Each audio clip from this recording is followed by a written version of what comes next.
നിങ്ങൾക്ക് ചോറിന് കറികളൊക്കെ ഉണ്ടാക്കാൻ മടിയായിട്ടിരിക്കുവാണോ? വരൂ, നമുക്ക് എളുപ്പത്തിൽ ഉണ്ടാക്കാൻ പറ്റുന്ന ഒരുപാട് കറികളൊന്നുമില്ലാതെ തന്നെ ഒരൊറ്റ ചമ്മന്തി കൊണ്ട് വളരെ പെട്ടെന്ന് ചോറിന് കൂട്ടാൻ റെഡിയാക്കാം.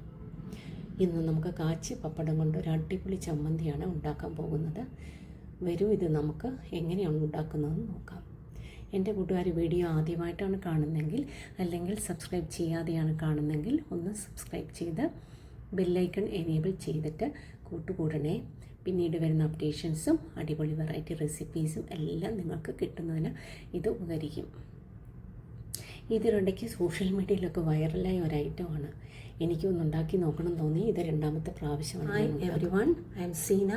U all are welcome to my channel.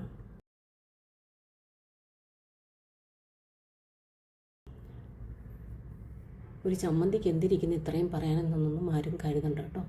ഇതിനാവശ്യമുള്ള സാധനങ്ങളൊക്കെ ഞാനിവിടെ എടുത്ത് വെച്ചിട്ടുണ്ട്. പപ്പടം ഒരു 3 എണ്ണം എടുത്തിട്ടുണ്ട്. നിങ്ങൾക്ക് ആവശ്യമുള്ള എടുക്കാം. ഞാൻ ഇച്ചിരി കൂടുതൽ മൂപ്പിച്ചെടുത്തതേ ഉള്ളൂ. ചെറിയ ഉള്ളി 1 കപ്പ്, നിങ്ങൾക്ക് അതില്ലെങ്കിൽ സവാള എടുക്കാം. വറ്റൽമുളക് 6 എണ്ണം എടുത്തിട്ടുണ്ട്. നിങ്ങളുടെ എരിവിനനുസരിച്ച് അത് കൂടുതലും കുറവൊക്കെ എടുക്കാം. വാളൻപുളി ഒരു ചെറിയ നെല്ലിക്ക വലുപ്പത്തിൽ എടുത്ത് വെച്ചിട്ടുണ്ട്. വെളിച്ചെണ്ണ ആവശ്യത്തിന്, വെളിച്ചെണ്ണ അല്ലെങ്കിൽ വെജിറ്റബിൾ ഓയിൽ നിങ്ങൾക്ക് എടുക്കാവുന്നതാണ്.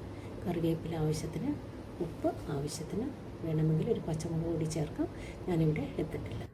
ഉപ്പിൻ്റെ കൂടെ വെക്കാനായിട്ട് ഞാൻ മറന്നു പോയിട്ടുണ്ട്. ആദ്യമേ തന്നെ പപ്പടം നമുക്ക് ഒന്ന് ചെറിയ പീസാക്കി എടുക്കണം.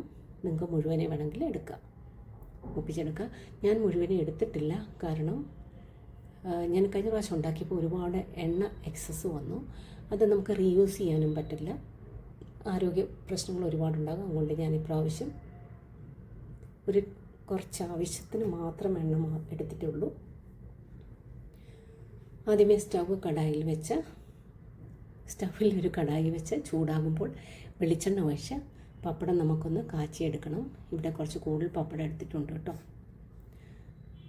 അതേ എണ്ണയിലേക്ക് തന്നെ ചെറിയ ഉള്ളി നമുക്കൊന്ന് മൂപ്പിച്ചെടുക്കണം. ചെറിയ ഉള്ളി പൊളിച്ചിട്ട് നല്ലതുപോലെ കഴുകി ഒരു പേപ്പർ ടവലിൽ തുടച്ചിട്ട് ഇടുകയാണെങ്കിൽ എണ്ണ പൊട്ടിത്തെറിച്ച് അവിടെയെല്ലാം വൃത്തികേടാവുകയില്ല. ഞാൻ അങ്ങനെയൊക്കെയാണ് കേട്ടോ. ചെറിയ ഉള്ളിയുടെ നിറം മാറി വരുമ്പോൾ നമുക്ക് ചുവന്ന വറ്റൽമുളക് അല്ലെങ്കിൽ ചുവന്ന മുളക് ചേർത്ത് കൊടുക്കണം. ഇതിൻ്റെ കൂടെ കുറച്ച് ഉപ്പും കൂടി ചേർത്ത് കൊടുക്കണം കേട്ടോ. അതിവിടെ ആ ക്ലിപ്പ് മിസ്സായിട്ടുണ്ട്.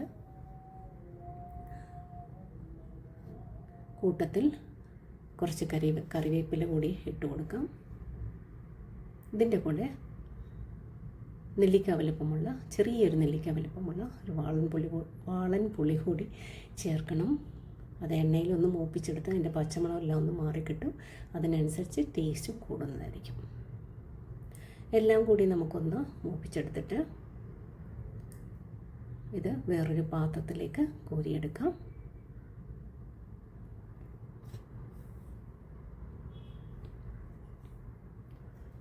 ചൂടാറിയതിന് ശേഷം മാത്രം ഒരു മിക്സിയുടെ ജാറിലേക്ക് മാറ്റിയിട്ട് നമുക്ക് ഒന്ന് ക്രഷ് ചെയ്തെടുക്കണം. നിങ്ങൾക്ക് വേണമെങ്കിൽ നല്ലതുപോലെ അരച്ചെടുക്കാം കേട്ടോ. അരകല്ലൊക്കെ വീട്ടിലുണ്ടെങ്കിൽ അതിൽ തന്നെ അരച്ചെടുക്കാം. ഞാൻ അങ്ങനെ ചെയ്യുള്ളൂ, എനിക്കില്ല സംഭവം.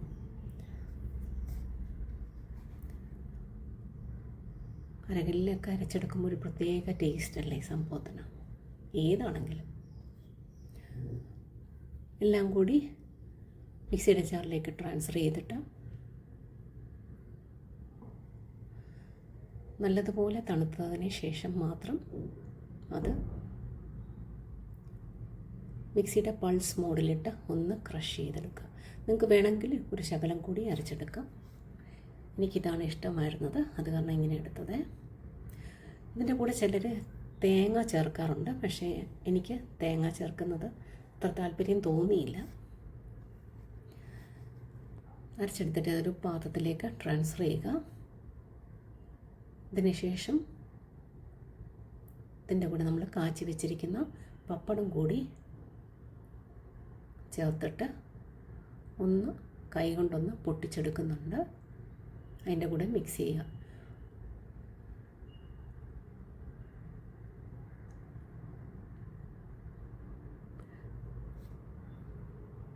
നിങ്ങൾ ഈ ഐറ്റംസ് എല്ലാം മൂപ്പിച്ചെടുത്ത എണ്ണ ബാക്കി അവിടെ കാണുമല്ലോ അല്ലേ, അതുണ്ടെങ്കിൽ അതുകൂടി ഇതിൻ്റെ കൂടി ചേർത്തോളൂ കേട്ടോ. എന്നിട്ട് മിക്സ് ചെയ്യുമ്പോൾ അതിനൊരു പ്രത്യേക ടേസ്റ്റ് തന്നെ കിട്ടുന്നു. ഒന്ന് ടേസ്റ്റ് ചെയ്ത് നോക്കിയിട്ട് ഉപ്പ് കുറവാണെങ്കിൽ കുറച്ചും കൂടി ചേർത്തിട്ട് ഒന്നുകൂടി മിക്സ് ചെയ്യുക. കിടിലൻ പപ്പട ചമ്മന്തി ഇവിടെ റെഡിയായിട്ടുണ്ട്. ഉപ്പും എരിവും പുളിയും ഒക്കെ കഴിക്കാൻ തോന്നുന്ന സമയത്ത് പെട്ടെന്ന് തന്നെ ഉണ്ടാക്കിയെടുക്കാൻ പറ്റും. ചോറിൻ്റെ കൂടെ വേറെ കറികളൊന്നും വേണ്ട. മടിയുള്ള സമയത്ത് നല്ലതാണ്. ഒന്ന് ട്രൈ ചെയ്ത് നോക്കണേ. പിന്നെ ഈ പപ്പട ചമ്മന്തി ഉണ്ടെങ്കിൽ പ്രത്യേകിച്ച് വേറെ കറികളുടെ ഒന്നും ആവശ്യം വരുന്നുമില്ല. നിങ്ങളുടെ അഭിപ്രായങ്ങളൊക്കെ കമൻറ്റ് ബോക്സിലൂടെ അറിയിക്കണം. വീഡിയോ ഇഷ്ടമായ ലൈക്ക് ചെയ്യാനും ഷെയർ ചെയ്യാനും മറക്കരുതേ. നിങ്ങളെല്ലാവരും ഇതൊന്ന് ട്രൈ ചെയ്ത് നോക്കണം. വീഡിയോ ഇഷ്ടമായ ലൈക്ക് ചെയ്യാനും കമൻറ്റ് ചെയ്യാനും മറക്കരുതേ. ഒന്ന് ഷെയർ ചെയ്ത് സപ്പോർട്ട് ചെയ്യണം. ഒന്ന് സബ്സ്ക്രൈബ് ചെയ്തേക്കണം കേട്ടോ. Seena signing off. Thanks for watching. See you in the next video.